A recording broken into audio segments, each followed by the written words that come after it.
Okay, thank you, Lama, for being here tonight. My pleasure.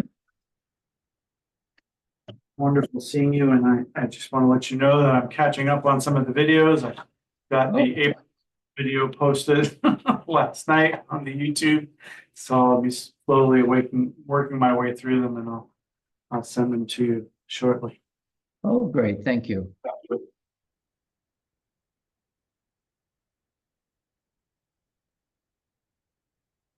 All right, so we can begin. Are you ready to begin? Yes, let's go. Let's begin.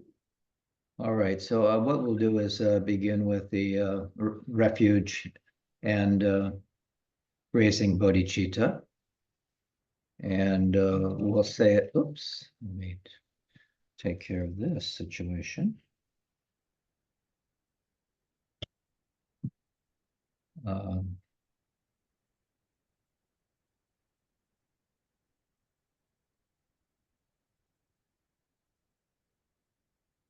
So the refuge and bodhicitta prayer, twice in the Tibetan and once in the English.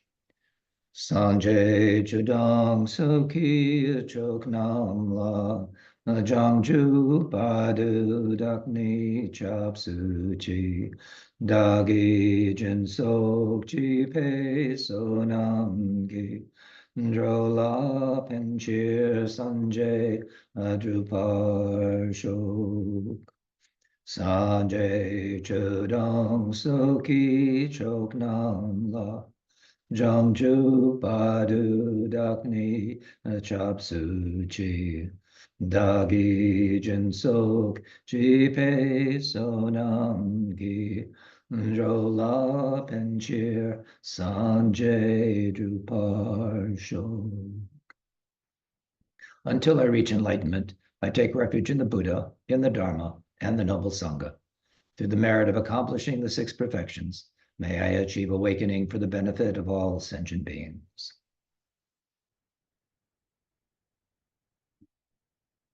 All right, good evening. So I think we'll start with what is the essence and practice of Mahamudra meditation. That is the quintessential practice of our Karma Kagyu lineage. And Mahamudra meditation, as we know, is a very profound Buddhist practice aimed at realizing the true nature of the mind and reality. And it is characterized by really simplicity and accessibility to our mind, allowing practitioners to integrate it into everyday life. That is really an important aspect of it, without needing to change their lifestyle. That's why I think Mahamudra meditation is really appropriate for Westerners. It is something that can be practiced in our daily life, sitting on the cushion and doing our shamatha and vipassana practices are preliminaries to that and important aspects of it. But to bring that into our daily life is very important. So the essence of Mahamudra, two things really, is the nature of mind. Mahamudra focuses on recognizing the mind's true nature, which is described as spacious, luminous, and clear. I usually say it's, the nature of mind is clear awareness. And this recognition involves understanding the mind's emptiness and its inherent clarity and awareness. That's its essence. It is also the union of emptiness and awareness. So the practice emphasizes experience, experiencing the union of emptiness, the absence of inherent existence, in which we are so attached to this sense of self, and awareness, the luminous, clear aspect of the mind. So that is, we could say, the essence of Mahamudra. And the practice of Mahamudra, there are several aspects to that we can briefly mention. But it is the foundation practices that initiating Mahamudra requires the foundation practices such as Nundro, That is our Mahamudra Nundro is essential, and including Guru Yoga, which is the quintessential aspect of the Nundro, which involves visualizing and reciting mantras associated with our spiritual teacher or guru. So those are the foundation practices, Nundro, the extraordinary foundation practices, but the ordinary ones as well, as we consider this precious human birth and impermanence and karma and the unsatisfactoriness of samsara. This is all part of our contemplation in the Mahamudra tradition. And so the meditation techniques themselves, practitioners are encouraged to observe their thoughts and emotions, without judgment.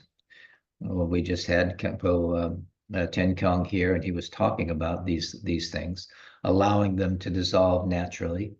This involves, resting the mind in its natural state without trying to alter our experiences. And it includes stages of the practice. Mahamudra practice progresses through different stages.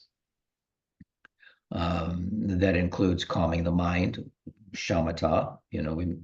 These are all aspects of taming the mind, and insight meditation or vipassana, to directly perceive reality as it is, the direct experience of the nature of our mind.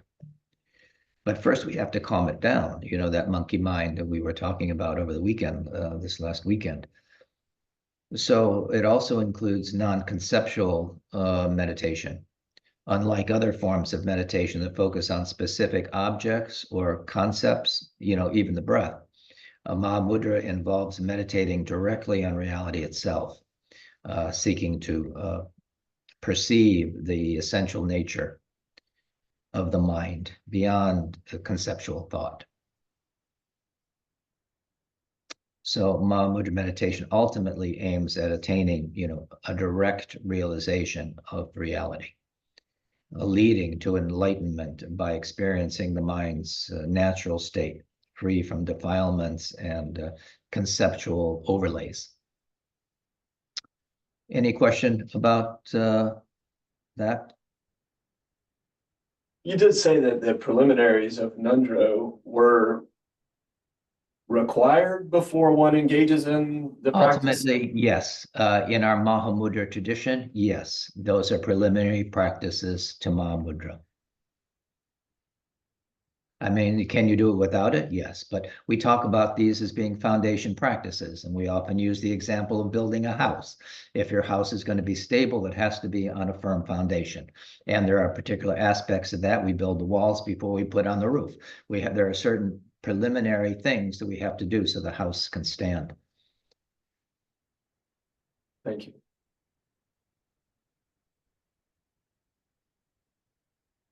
Can you explain what the root word comes from? Mahamudra, great. Great seal, often we say. So it is the seal of, it's the seal of reality. It is the way things are. It is the tapestry of everything. Sometimes it's seen as like threads, or it has different kind of connotations or meaning, but usually it is translated as great seal, the seal of reality itself.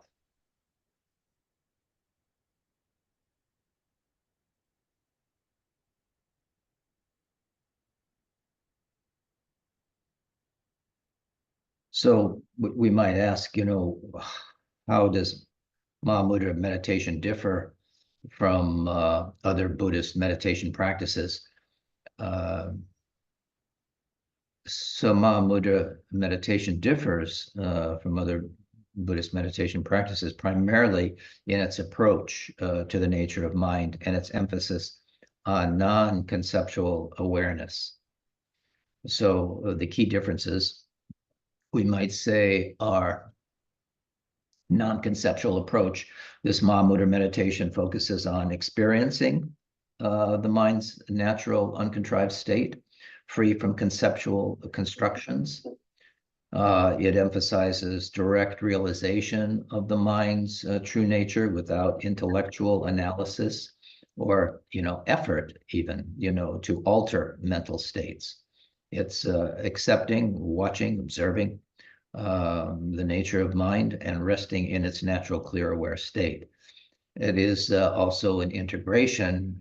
This last weekend that we have with Kempo was about shamatha. So it's actually integration of shamatha, which is the foundation of stabilizing the mind so we can use the mind effectively without it just jumping from thing to thing. We often call it our monkey mind because it is restless. And, when we say stay, it does not stay. I often compare it to training a puppy. When you say stay, does it stay? Not so much. It is going after the next thing that attracts its attention. And our mind is the same way. And we have to train it. And that is what shamatha is for. So it includes shamatha. Many Buddhist practices separate calm abiding, shamatha, and insight, or vipassana. Mahamudra integrates these by focusing on the mind itself and leading to a unified experience of calm and insight. So the other focus is on the emptiness aspect. So Mahamudra meditation is deeply rooted in the realization of emptiness, shunyata, not only of the self, but also of the meditation process itself. This contrasts to other practices that may focus more on, again, specific objects or concepts. And lastly, we could say the simplicity and accessibility. And by that, we mean it's known for its simplicity. Mahamudra can be practiced in both monastic and in lay settings, making it accessible to a wide range of practitioners. So overall, Mahamudra is distinct, in its emphasis on realizing, again, the innate clarity and emptiness of the mind through direct and non-conceptual experience. That's why I think it's so good for our Western minds. People don't have time, and they can bring this to their everyday experience by observing the nature of their mind. Any other questions? So is there a good suggestion to do a precise time with shamatha and then spend a little bit of time also doing vipassana and then do Mahamudra, or should it just all sort of seamlessly flow together once you start? Yeah, so we do have, so the shamatha is an important, so if we ask what is the significance of shamatha in Mahamudra, for example, shamatha or calm abiding plays a crucial role in Mahamudra. We always can go back to shamatha practice as it lays the foundational groundwork necessary for deeper meditation and realization. Our samadhi begins with shamatha, so it's the foundation for insight. Shamatha is essential for stabilizing the mind and allowing practitioners to develop the concentration needed to engage in vipassana. We call, concentration the vipassana or insight meditation. And without this stability, it's challenging to achieve the profound insights of Mahamudra, what Mahamudra aims for. So we begin with the shamatha, and often that goes unrealized. We don't develop the stability of our mind through shamatha. So consequently, we don't have the stability to engage in vipassana, which is for insight. So we can rest the mind naturally without distraction for extended periods of time and rest in that samadhi.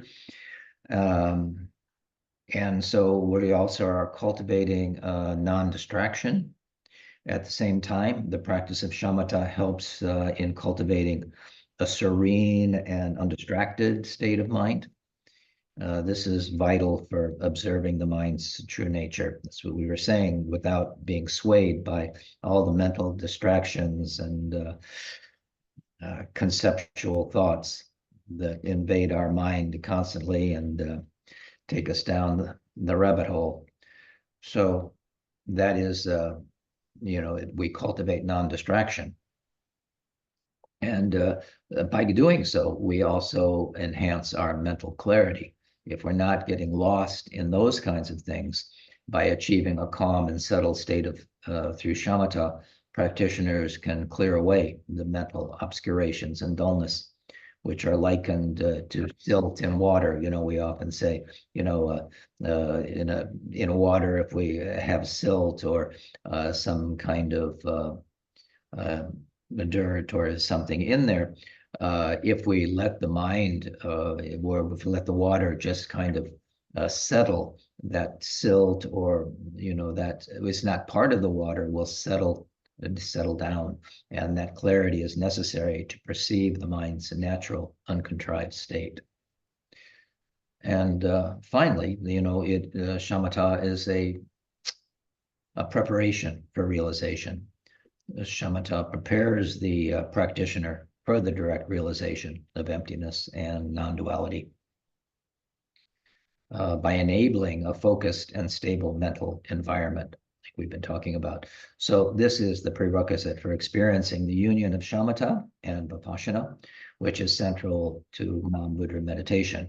So again, in summary, we might say that shamatha is indispensable in Mahamudra practice, as it provides the mental stability and clarity required to explore and realize the mind's true nature. You know, that is samadhi, you know, that we can rest in that undisturbed, relaxed, and at ease. Lama, so you, and just to make sure I got this, so really the mind should be like the water. Yeah, When we, clear and stable and you know, relax. You know, like the tree meditation, we said, you know, you're unmoving, so the water is still, and so if we let it, if we don't stir it up, it is clear. so if our minds are not there yet and we are doing Vipassana, are there any downsides to doing that as long as we're still doing shamatha? Well, we're going to have to continue to do shamatha to bring that stability, and that will gradually, you know, onion peel by onion peel layer, we will get through all of those obscurations and mental kind of instability by doing it. So yeah, we definitely do want to do both. You know, the shamatha, and the shamatha will definitely give us the stability that allows practitioners to observe the mind's true nature, undisturbed, and being undistracted by thoughts or emotions. Does that answer your question? Well, I guess the question is, you'll eventually get there if you continue to practice, even if you're doing shamatha and vipassana It's the together. nature of your mind. That is the natural state of your mind. So yes, you will get there if you do the practice to eliminate the obstacles to that. It is your natural state. That's who you are. So it's not anything that you have to put on. That is your natural mind. That is your Buddha nature. That is the natural state of your mind. But it is obscured. It is you know, this monkey mind is continually processing this, that, and the next thing. Our ego drives and our constant striving and attractions and aversions push and pull us all the time. So this stabilizes the mind. We get to see those things, and then we don't. We have a choice to not follow all those different cravings and distractions, both emotional and mental. That leads to direct realization, that the clarity of the mind, which is underlies it all. I feel like I've got a really clear understanding of shamatha, and now even a pretty clear picture of Mahamudra, but in my mind, Vipassana itself, looking directly at the nature of reality and kind of taking it apart, is the way that I understand Vipassana. As we go into shamatha, we then can engage in Vipassana.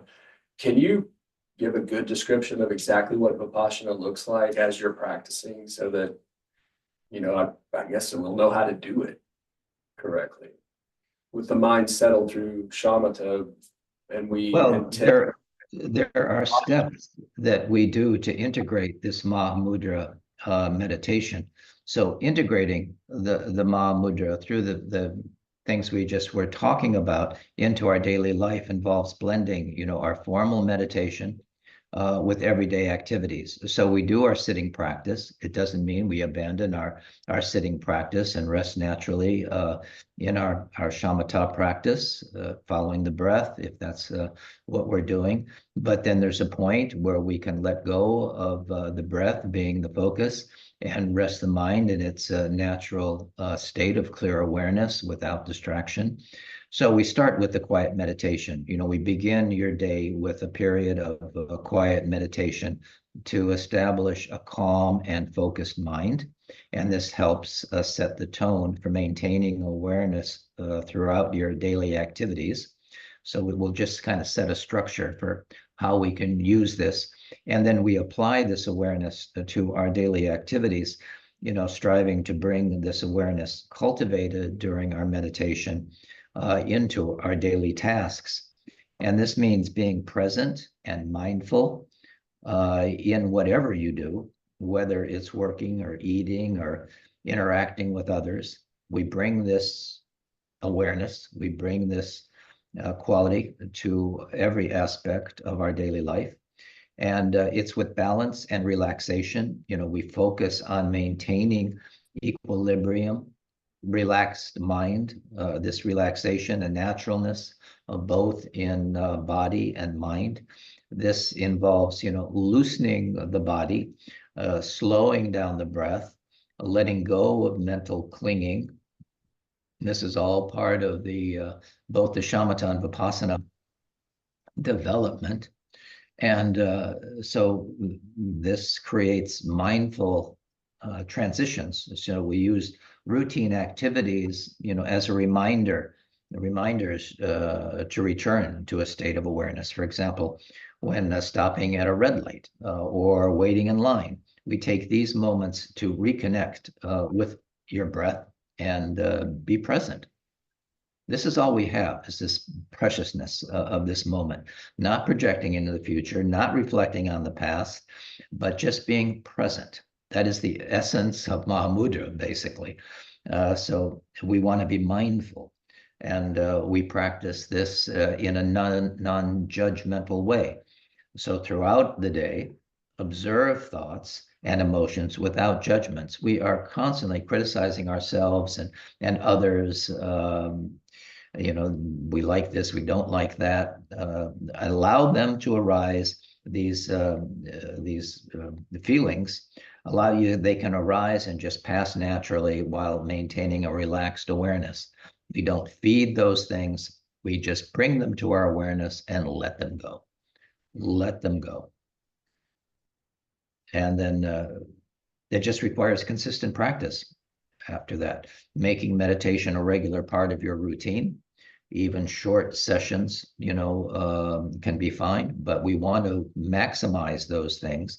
But first we have to develop the habit, the good habit, that can help reinforce the habit of mindfulness and presence in daily life. So by integrating these practices, you can maintain the essence of Mahamudra meditation beyond, any formal practice. It is fostering a continuous state of awareness and presence. Lama Losang, one of the things I think maybe you misheard Rich a little bit.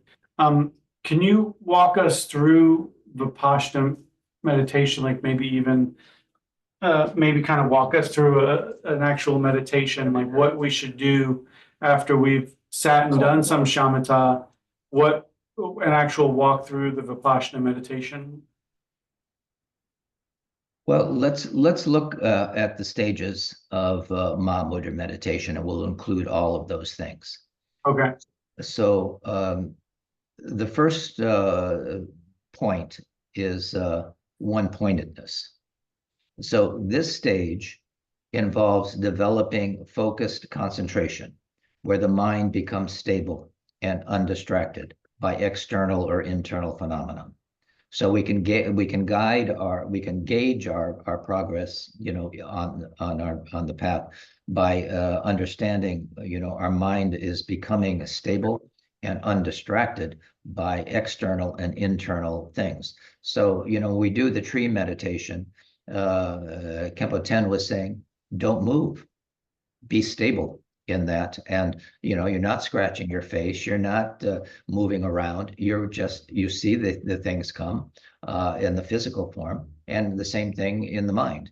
So we're one pointed, we rest naturally, seeing things. We don't have to be reactive, we can just be present. So that is the first thing. And then the next thing we could say is freedom from elaboration. So this is the meditation that you can do, the stages of meditation. Freedom from elaboration. At this stage, of practice, we begin to experience the mind free from conceptual elaborations. So the focus shifts to recognizing the nature of thoughts and emotions as empty and transient. And that is the nature of the mind, to think, compare, analyze, which reduces their power to distract us once we see them as they are, as these just thoughts, feelings, emotions that they're going to arise, but we don't have to attach ourselves to them. So that's what is meant by freedom from elaboration.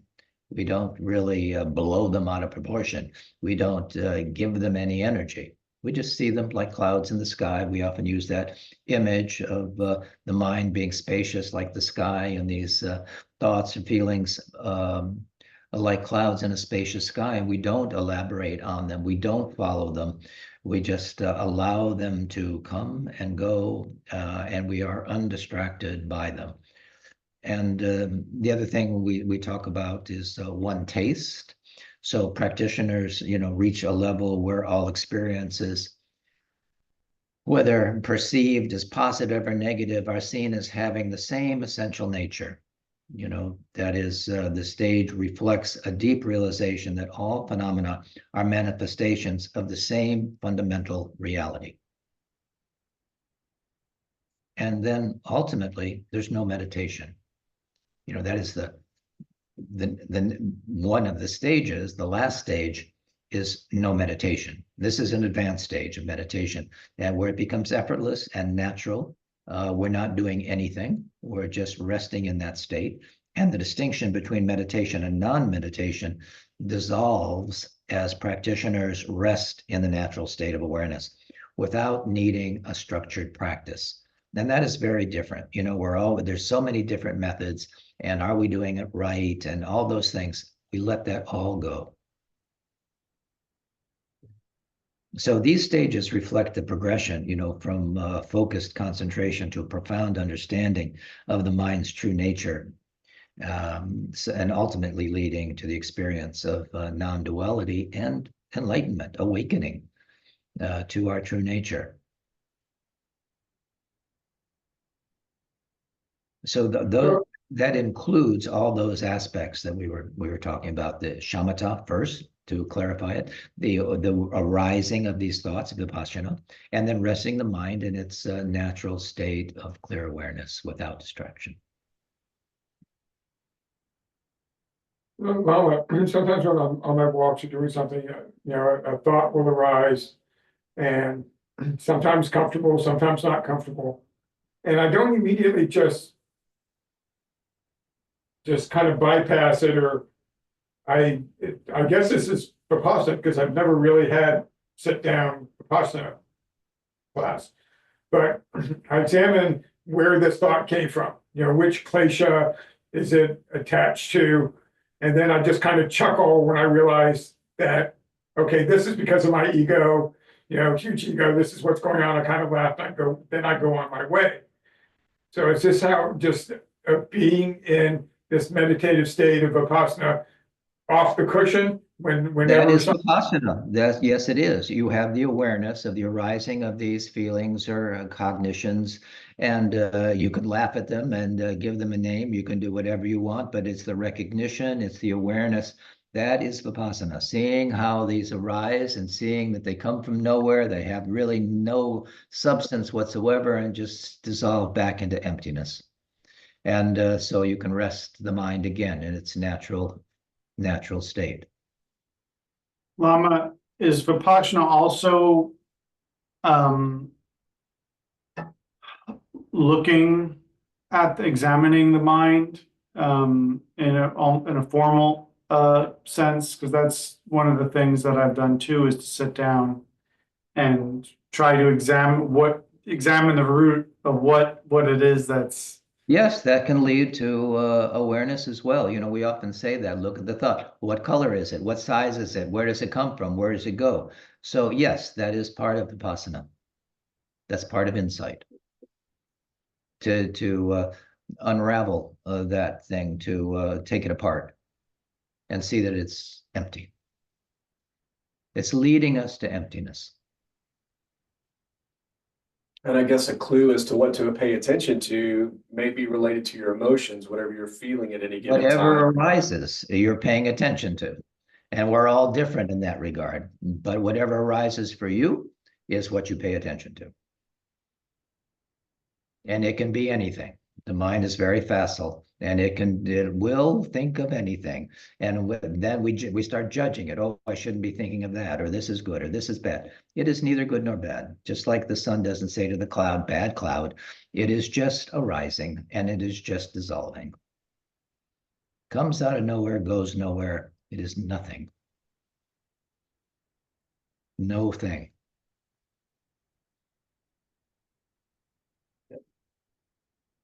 But there are different stages. We've talked about 9 stages of Mahamudra meditation, and we can discuss those. That may also give more insight into the process that was asked about before.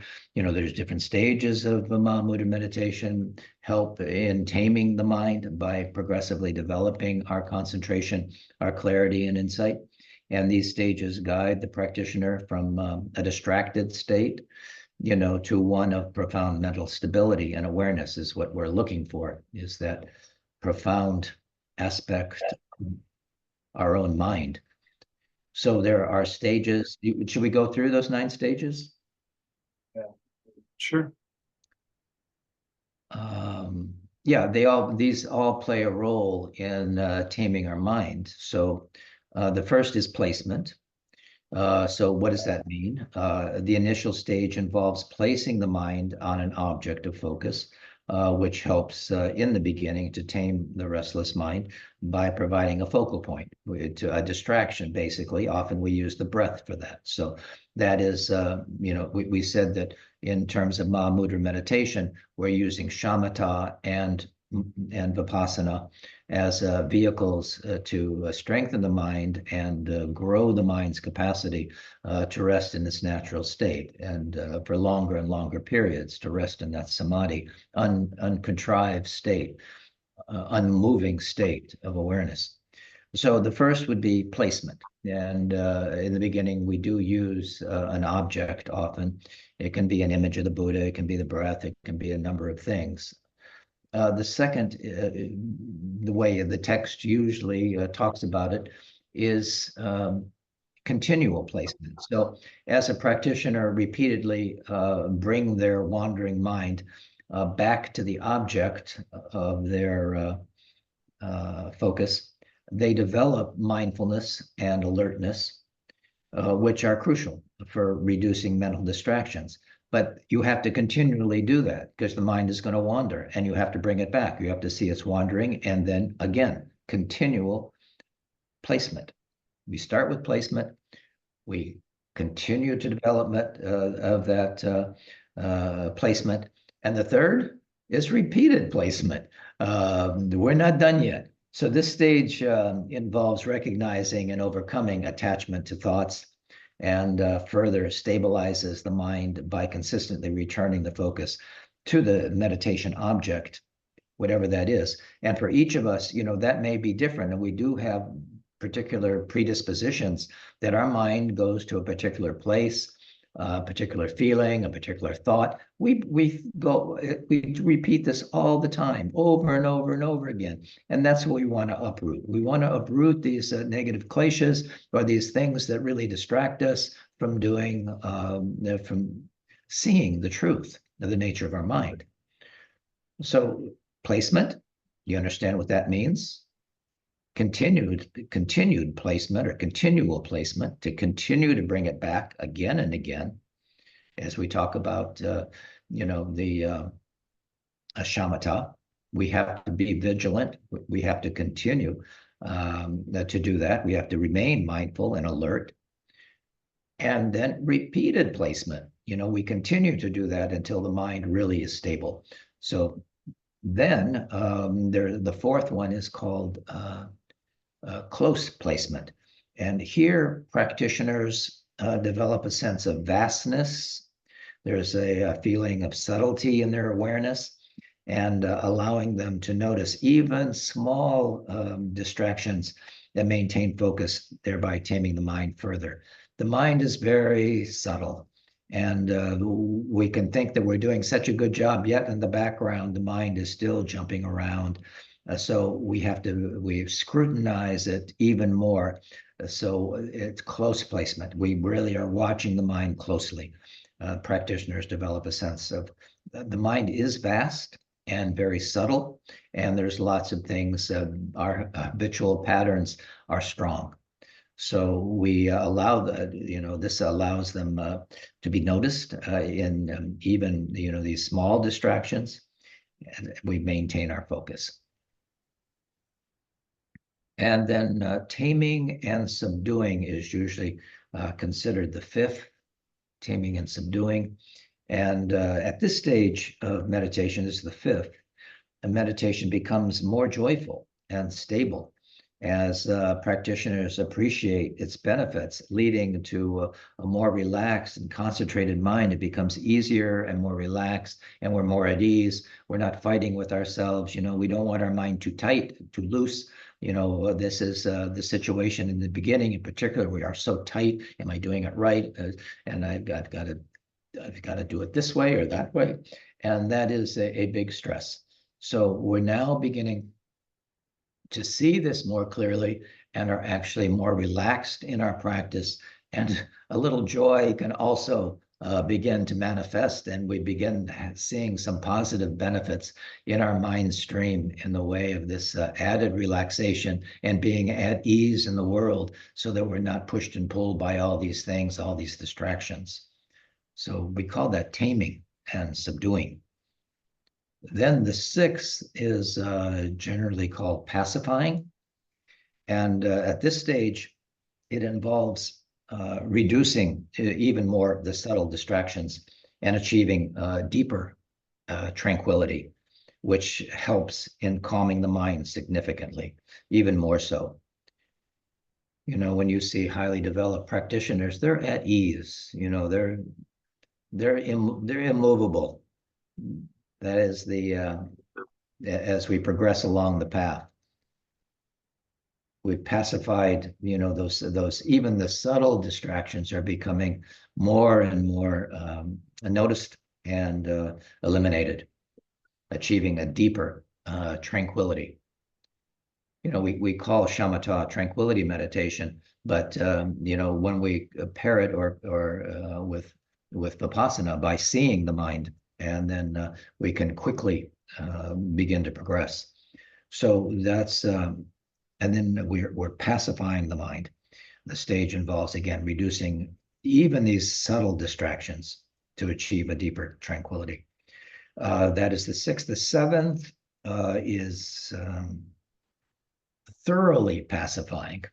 So practitioners experience a profound stillness where cravings and distractions cease, and leading to genuine tranquility. There's stages here. We call these stages of Mahamudra. And, one stage leads to another. We're deepening our realization. We're deepening our experience. So thoroughly pacifying. And this is a deeper realization where the distractions cease, leading to even a stronger realization, a stronger, genuine tranquility. And then one-pointedness, we're really getting into the home stretch now. The mind becomes fully concentrated and stable, allowing for deep meditative absorption without effort. And this is really a peak of accomplishment, to be able to rest in that samadhi for extended periods of time. We say, 15 minutes, or, but here, you could rest for hours, undisturbed. And the longer we can remain in that, the more we make it our own, the easier it becomes. So it does require time in the art. We have to have a time resting in that experience. So we want to extend it out, and it becomes really a joyful, relaxed experience. And we don't want to get attached to that. That is a fault, but it becomes a very natural expression. And then lastly, equanimity, or settling with equal ease, it is said. So at this final stage, the meditator achieves effortless meditation, where mental and emotional disturbances no longer arise, indicating that the mind has been fully tamed. That is the last and final kind of accomplishment for our stability and realization, that we can enter that stage at any time without distraction and remain in it for as long as we choose.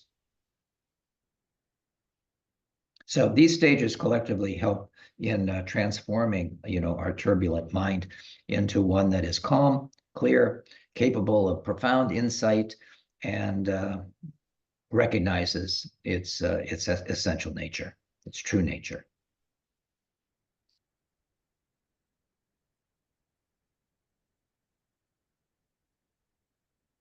Those are words, we want to experience it directly, and that takes time, and it takes perseverance, and it takes practice. So that is the main thing. We talk about voidness and emptiness. So maybe we should just talk about that a little bit as well. But any other questions? Does that make sense? Yeah, definitely. Yes. I mean, I'm still a little confused about continual placement and repeated placement. I guess that continual placement would just be being able to place the mind on that object for longer periods of time. And then repeated placement is returning, and every And so time you really get it down. Yes, you're accentuating your awareness of it. Continual is just as continuing the practice repeatedly. Bringing your mind is still wandering at that point, so you're bringing this wandering mind back to the object again and again, developing mindfulness and alertness. You're seeing when the mind becomes distracted immediately. You're not lost in that thought, that contemplation, that feeling. Sometimes you're in meditation, and before you know it, you say, "Oh, where have I been?" You have to see it immediately. As soon as the mind begins to get off target, you bring it back. Continual placement and repeated placement. That just follows. Thank you. Yes.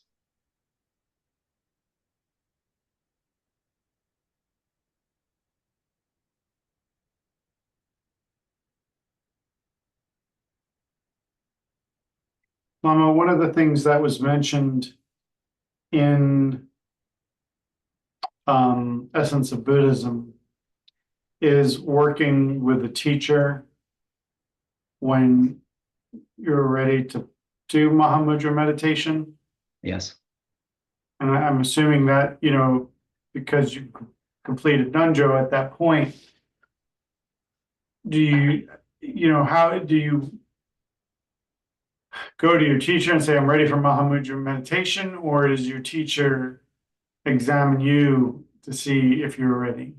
Yes, well, if you're doing it in order and in the way the program goes, once you've finished your Nundro practice, then yes, you're ready for the next stage. but your teacher will generally say, complete your Nidra practice first, because all those things, cultivating that trust, cultivating that reliance, that on the three jewels, and then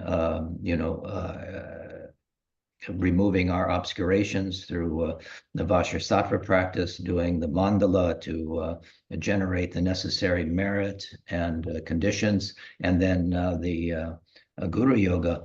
All those things are conditioned to help your Mahamudra practice. So it continue to do, if you haven't completed, your Nindro, you just can say, okay, I'm going to do Nindro now. And then when you're finished with that, you will see where you are. It seems to me that a lot of individuals or practitioners, having gotten even to the point of doing Nindra, which I find profound, would have experienced naturally through the progression of these meditation techniques some sense of Mahamudra before even completing Nindra, just because of meditation regularly. Some teachers will do it that way, but the way it's done, they call them preliminaries for a reason, to tame the mind and produce the foundation, to provide the qualities necessary to really embrace Mahamudra naturally and more completely. So, to answer your question a little bit more about, the third stage of Mahamudra, meditation known as placing again, practitioners, face significant challenges, primarily related to attachment to thoughts. At this stage, the mind continues to wander, and the meditator must repeatedly bring it back to the object of focus. The main challenge is the tendency to become attached to thoughts that arise. We are so used to, again, comparing, contrasting, analyzing, and we're taught how to do that. So the main challenge is the tendency to become attached to the thoughts that arise, perceiving them as, this is really important. This is really urgent that I think about this. And so this attachment can lead to increased distraction as thoughts persistently return and disrupt the meditation process. So overcoming this challenge involves cultivating, a non-judgmental awareness as well, and learning to let go of the thoughts without engaging with them, thereby reducing, their hold on your mind.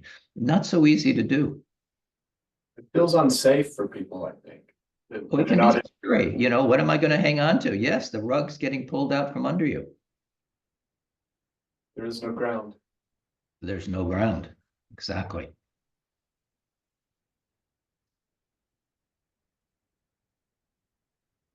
So we need to see our attachments in that way. During the third stage, again, of Mahamudra meditation, known as the placing again, the practitioner does face that challenge, as we were saying, of attachment to thoughts.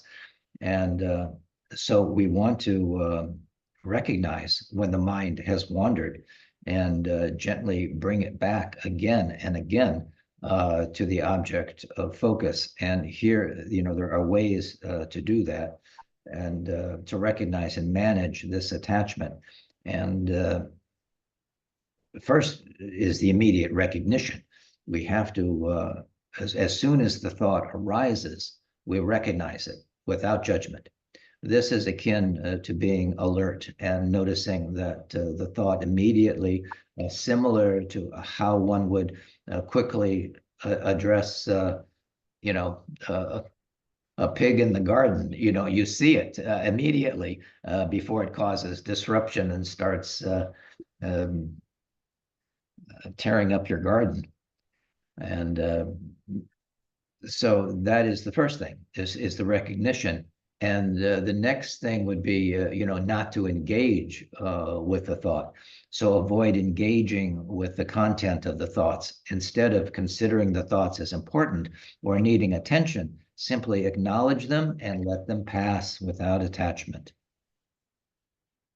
You may not think you're attached to thoughts, but what keeps you bound to that thought is attachment. So the next thing would be, maintaining your mindfulness and alertness. When you again, that The placing again means being mindful and alert, cultivating the mindfulness to maintain awareness of when thoughts arise, and use the alertness to catch thoughts early and redirect them, focus back to the meditation object without frustration or judgment, or, at that point you can say, oh, I'm a bad meditator. I shouldn't be thinking this, or all the other judgments that go with it. Let that go. Just bring your mind back to the focus of meditation. The other stuff is optional. You don't need all that judgment. You don't need all that internal criticism. That's just another thought. So we want to maintain mindfulness and alertness and a relaxed awareness, maintain a relaxed yet attentive state of mind. This helps prevent tightening focus, which can lead to increased distraction. When thoughts inevitably arise, we can get so uptight about it. Our guitar is too tightly tuned. It needs to be a little bit. Shroda, the Buddha was answering a question. This musician of his time, and the Buddha asked him, you're a musician. Does your vina play well when it's too tight or too loose? And he said, no, it has to be. It's not good if it's too tight, not good if it's too loose. So we have to have our mind relaxed, at ease, not too tight, not too loose.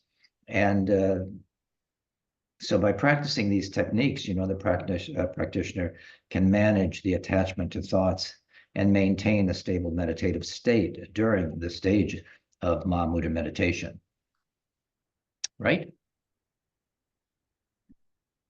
In essence of Buddhism, right near the end of it, Karme Rinpoche made a statement about it didn't matter if your mind was active or if your mind was calm, that you could still be practicing Mahamudra.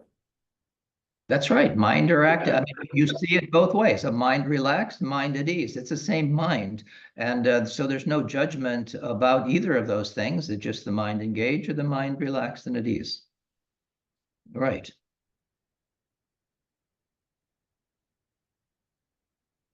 But we tend to be very attached to thoughts during meditation. And we must identify those. And there are practical exercises, again, that we can employ to help recognize and manage these thoughts effectively.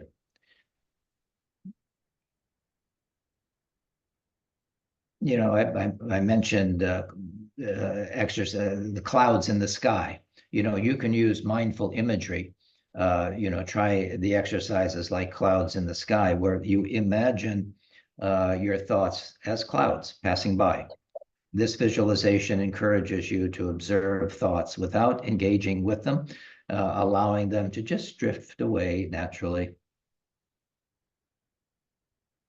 So another kind of cognitive example, we can use the leaves on the stream exercise, where you visualize placing each thought on a leaf and letting it float down a stream. And this helps to create distance between you and your thoughts, allowing them to just pass without attachment. Again, that's another way of doing it. Often, again, we use the breath focus as well. You anchor your attention to your breath.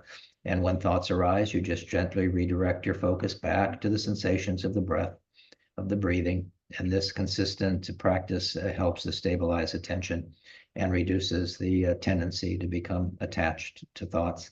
These exercises aim to cultivate, this non-judgmental awareness of thoughts, allowing them to arise and pass without interference or attachment, and foster a more peaceful and focused, relaxed meditative state. The Buddha taught a lot of different ways, because we all have this mind that can make us crazy. And so we can use these different techniques that he talked about.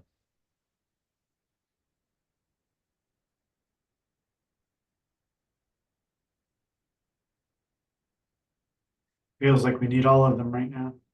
Well, we can use them. It's a skillful means that he taught, and some of them may be more appropriate for some than others, but there are many different ways, and you can try them all. But knowing it just helps you disengage from the thought, whether it's leaves on the stream or clouds in the sky or waves on the ocean. There's lots of different ways we talk about the arising of these thoughts and just dissolving back into emptiness.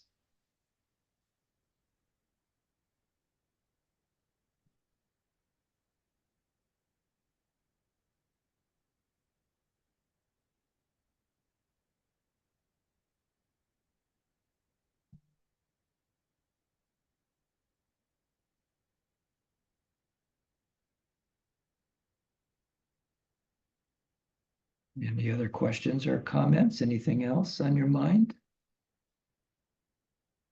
Unfortunately, a lot is on the mind. This meditation is needed. Yeah, that's true. So what we need is to get less on our mind, but that is what we're talking about. How do we do that? But we have to practice, and we have to read and develop, the skillful means to do these things.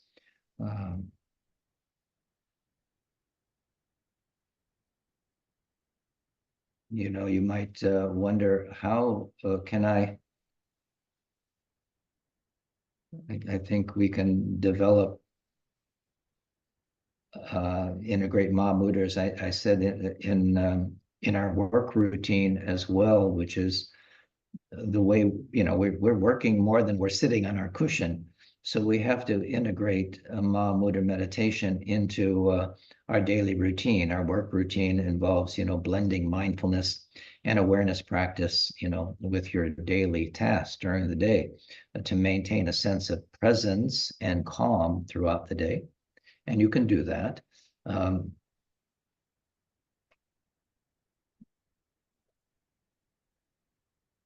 We mentioned, start your day with meditation, doing the 9 rounds of breathing. You can begin with a brief session of Mahamudra meditation in the morning. This can help set the calm, focused tone for the day, making it easier to carry your mindfulness into your work routine. And that means basically starting with shamatha. That's fine. And then mindful transitions. We use the transitions between tasks or meetings. We said, when you're driving and you stop at a red light, that is a time to be mindful.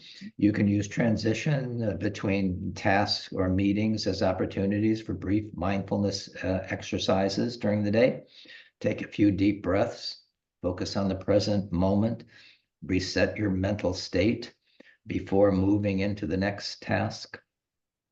These are mindful transitions, and this is part of the training and, application of Mahamudra meditation in our daily life. And we incorporate mindfulness into the tasks.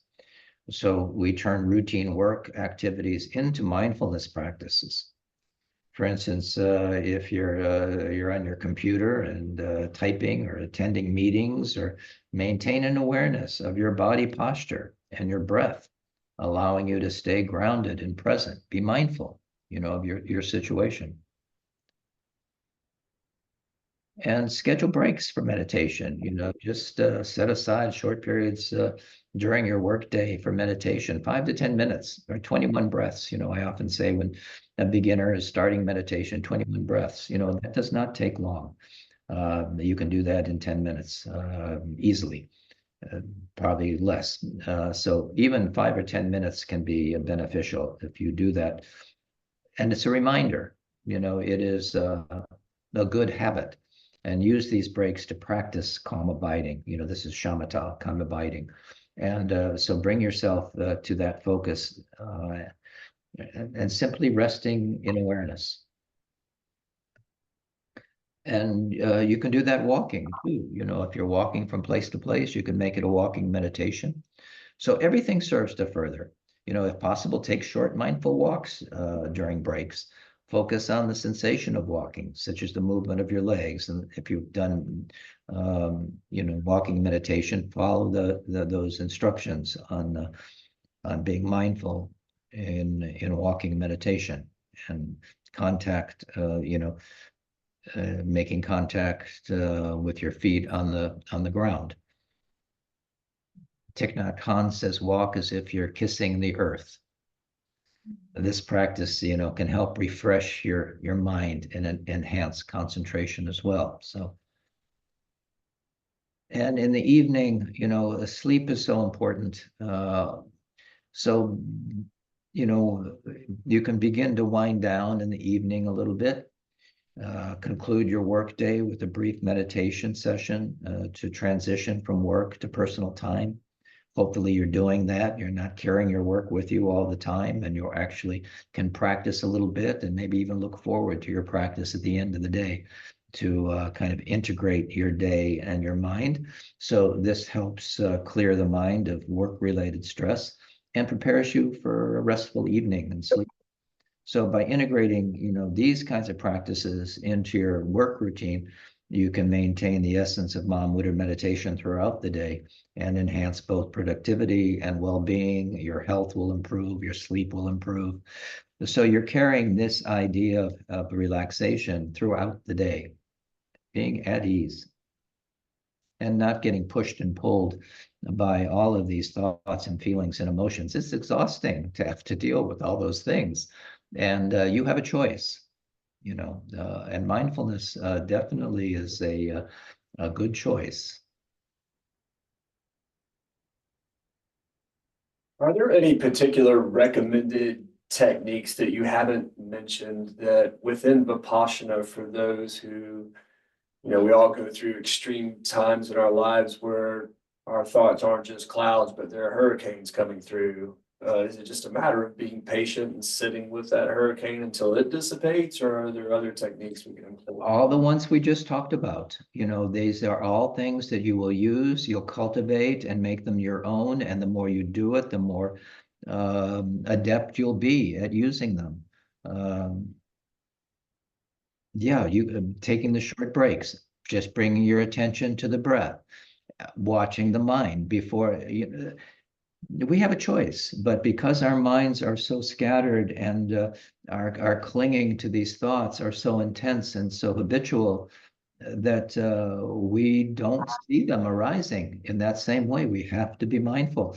They are clouds. They are nothing whatsoever. We make them what they are.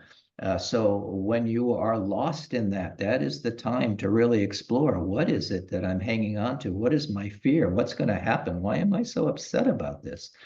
It is a dream. There's nothing to be upset about. Thank you. That helps.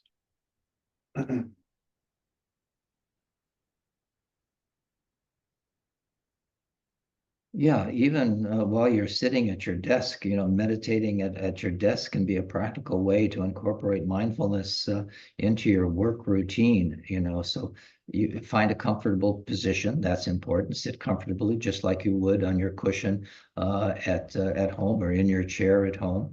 You want to sit comfortably and check your position when you're doing your work.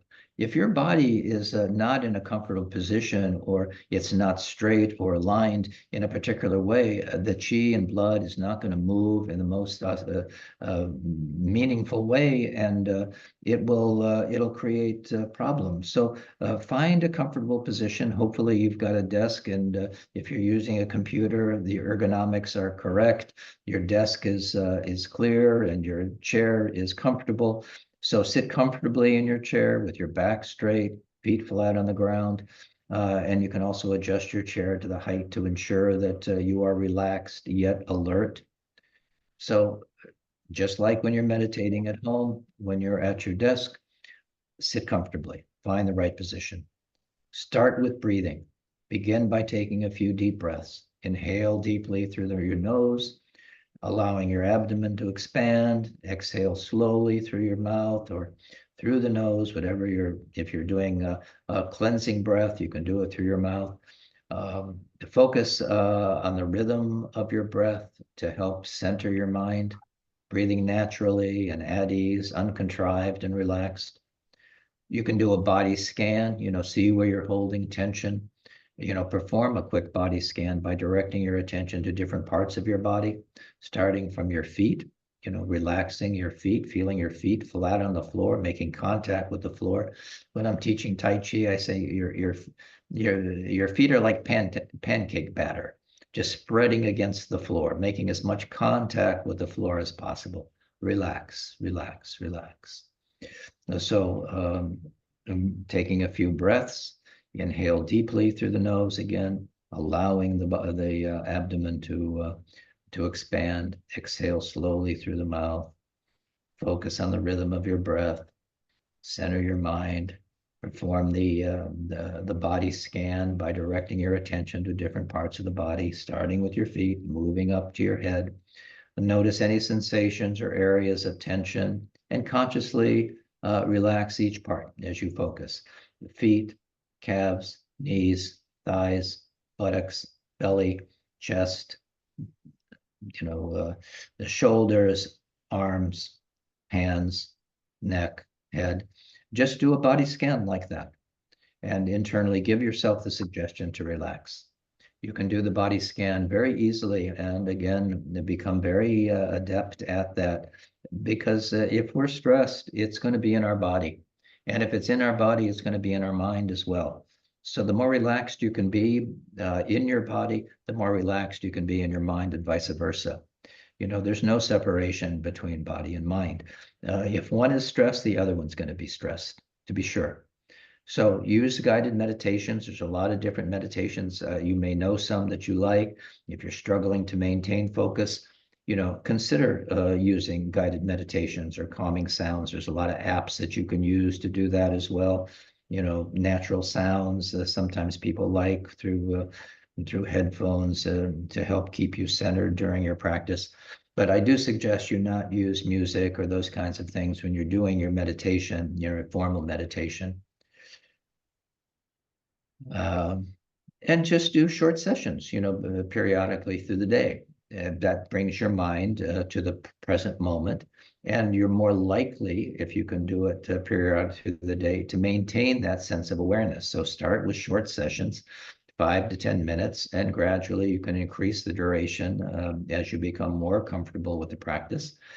And consistency is key, with our meditation. Even brief moments of meditation can significantly reduce stress and enhance focus throughout the day. So practice mindful breaks, basically.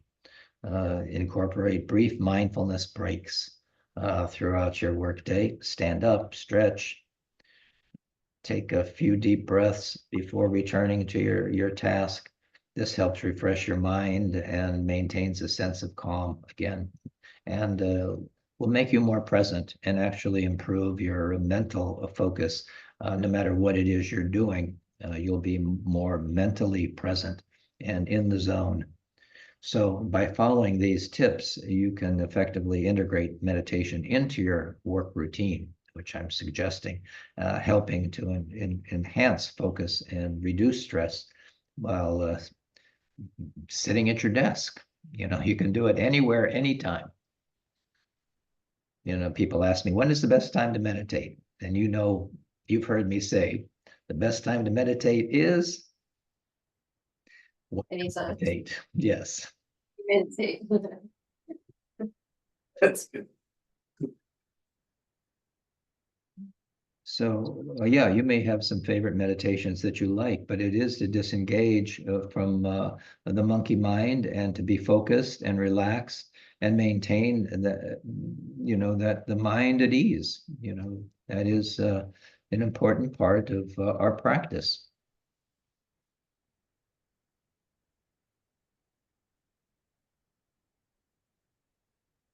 I find it helpful too to do chants when I'm working. I do kind of an active work. I don't have a desk, so a lot of what I'm doing is up and doing things. And if it's a repetitive thing that I need to do, I've found it helpful to engage in Vajrasattva practice, doing the Good. chant. And Good. Nothing wrong with that. yeah. So when meditating at your desk, there are some important to avoid some common mistakes that can hinder your practice, and can some pitfalls to watch out for. We might consider, don't expect immediate results. I mean, things take time to develop, and so many beginners anticipate, quick benefits from their meditation, such as instant calm or enlightenment. But understand that meditation is a gradual process, and benefits accumulate over time. We have to have time in the art. I mentioned that I teach Tai Chi. One does not learn Tai Chi overnight. Focus on the practice itself rather than immediate outcomes. And that would benefit, so there's no expectation. You just relax your mind, be at ease, and don't be hard on yourself. We are so critical. It's normal for your mind to wander during meditation. That's going to happen. But instead of getting frustrated and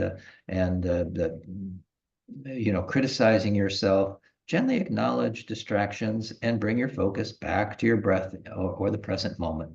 Self-judgment can undermine your practice. So be on the lookout for that judgment, that self-judgment. And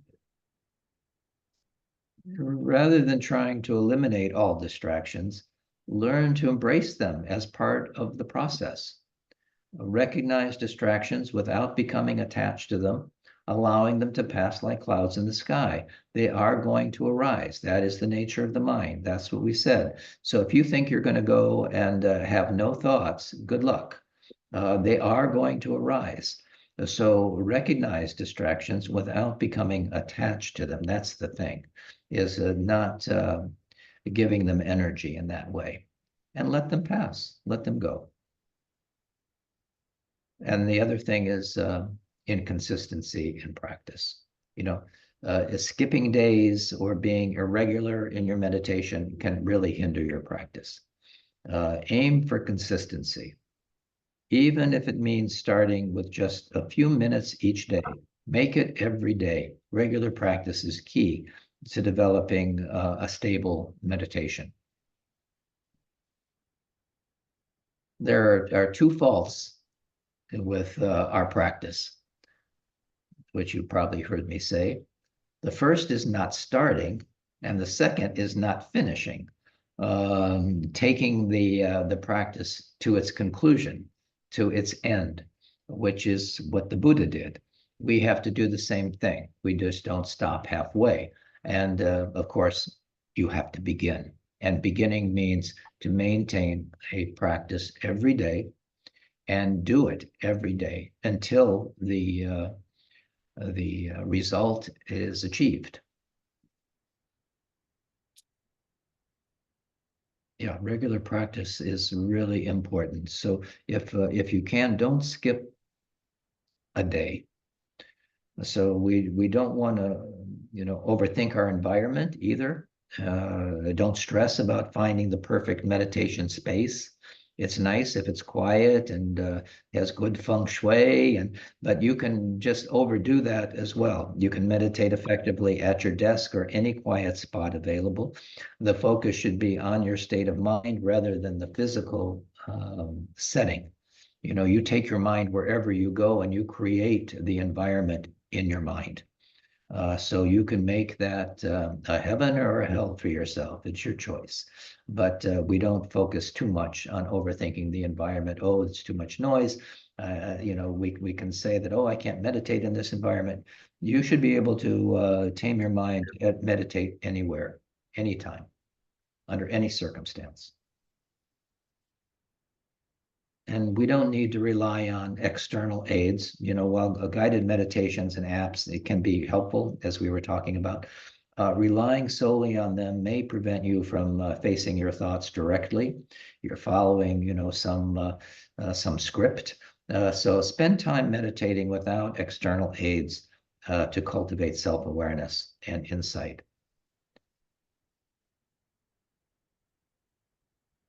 So we have to prepare ourselves, for meditation. So failing to prepare for meditation can lead to a distracted mind. Take a moment before you starting to calm your body and breath, ensuring you're a comfortable position and ready to focus, like we were talking about.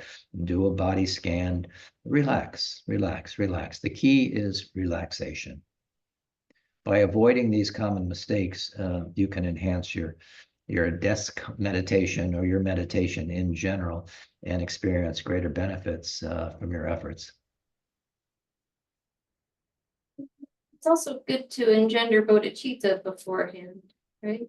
Absolutely. That is key. We definitely want to do that. You're doing it for the twofold benefit for ourselves, certainly. I mean, we can only be as much benefit as our own realization, but we're doing it for the benefit of all suffering beings. And you don't have to look far to see suffering beings. You will see them in the workplace for sure. And that's great. Anyone who you have trouble with in the workplace is your best Dharma partner. They will give you the opportunity to cultivate patience and loving kindness and compassion. Usually when they're out of control, they are not very happy. And you can see that as a symptom, of their unhappiness, if they're critical or, upset or angry or those kinds of things. That is a mind that is not at ease. So use every circumstance in that way, in the office, with others, with the setting, in all those things. Everything serves to further for those who have the mind to see it. And that's really what we're cultivating. Everything serves our practice in that way.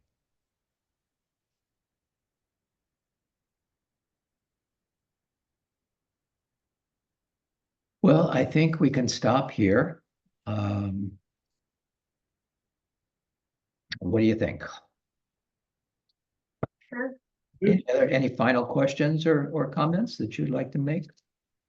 Yeah, with the storms being part of our lives now, at least this season. I know that we have Naga special incense for the Nagas.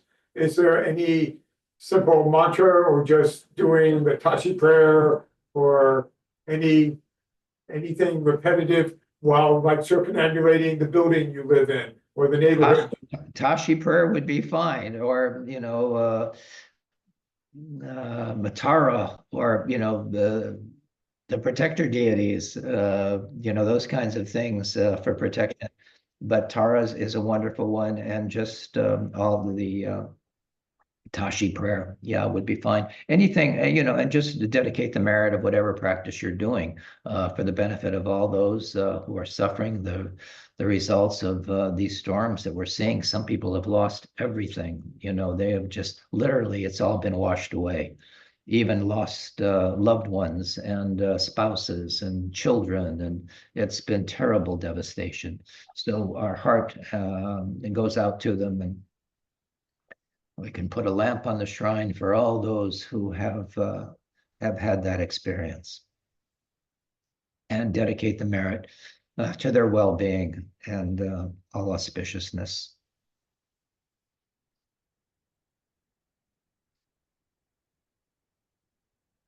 All right, so we can dedicate the merit through the blessing of the Buddha's attainment of the three bodies, and through the blessing of the unchanging truth of Dharmata, and through the blessing of the unwavering aspiration of the Sangha. May our dedication prayer be accomplished. The courageous Manjushri who knows everything as it is, Samantabhadra who also knows in the same way, and all the bodhisattvas that we may follow in their path, we completely dedicate all this virtue. Karmapa is the activity of all the Buddhas, victorious over the four Maras. May his teaching, this heart of the Dharma, continuously spread to the far limit of all directions, greatly increase, and auspiciously ever flourish. Thank you, everyone. Thank you, Lama. Thank you. Thank you, Lama. It's a pleasure. Yes, Please. for me. Yes. Be safe. Yeah, you're further south. Be safe. Yes, be safe, and we'll talk again soon. Okay. Good night.